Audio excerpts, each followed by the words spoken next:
Hi, I'm Dr. Julia Rivers. In this video, I'm going to talk about intestinal permeability, or what we call leaky gut syndrome.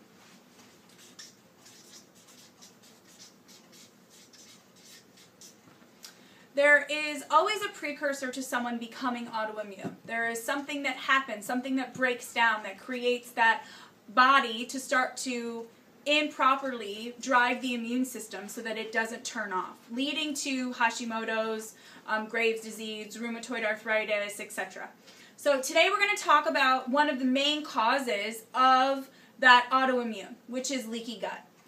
In a normal patient, I'm going to draw what your cells should look like.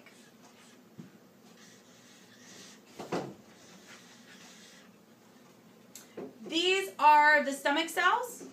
This is the cell itself. These are the bridges that create a barrier between what you eat and your bloodstream.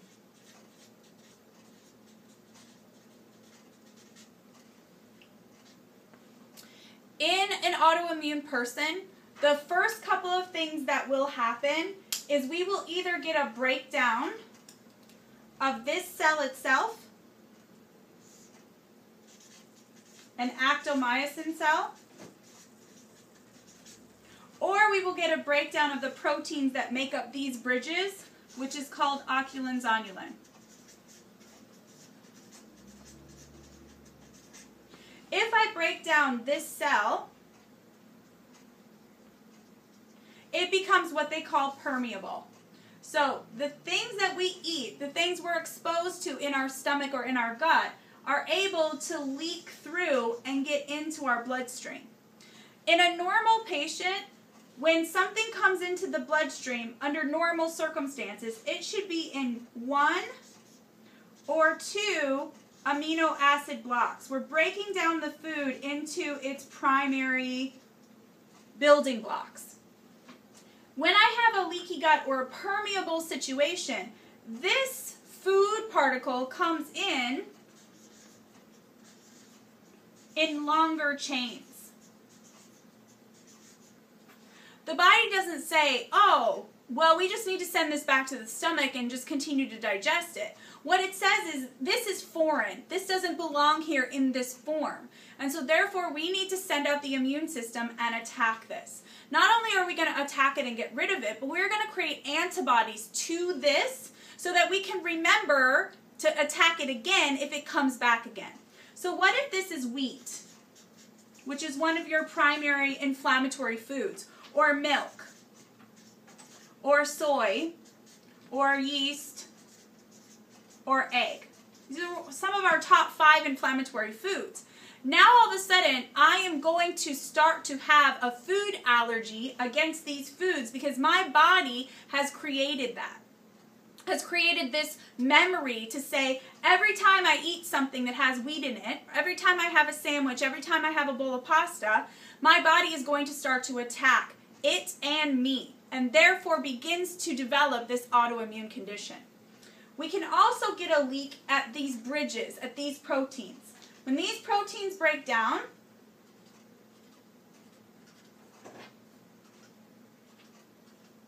I get a hole. Again, same concept comes in here as well. We also further expose ourselves to anything that's in this gut that's not supposed to be there, like a bacteria or a virus or a parasite or a fungus, and therefore is able to get into the bloodstream. Once it has direct access to the bloodstream, it has access to go wherever it wants. So this can attack your liver or your pancreas or your kidneys and give you an infection, etc.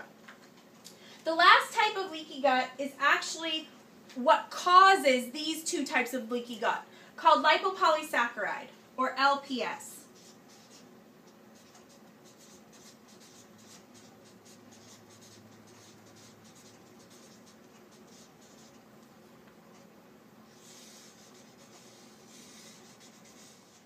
Lipopolysaccharide is the cause of the actomyosin or the oculin-zonulin being broken down. Lipopolysaccharide is actually an overgrowth of gram-negative bacteria that occurs in the gut. They like to live in colonies, so they kind of compile together here, and then they secrete what we call a biofilm. This biofilm actually serves as a barrier between the immune system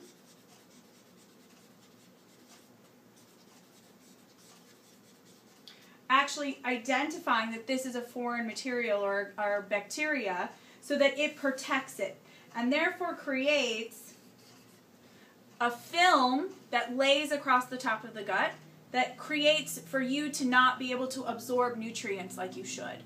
So this, and this are the 3 different types of intestinal permeability that we can have.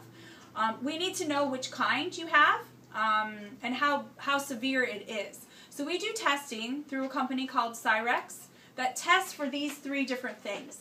It tests your immune function, so it tests IgM, IgGA, and IgG for each one of these. I hope that you got some great information about leaky gut. Thanks for joining me, and I'll see you next time.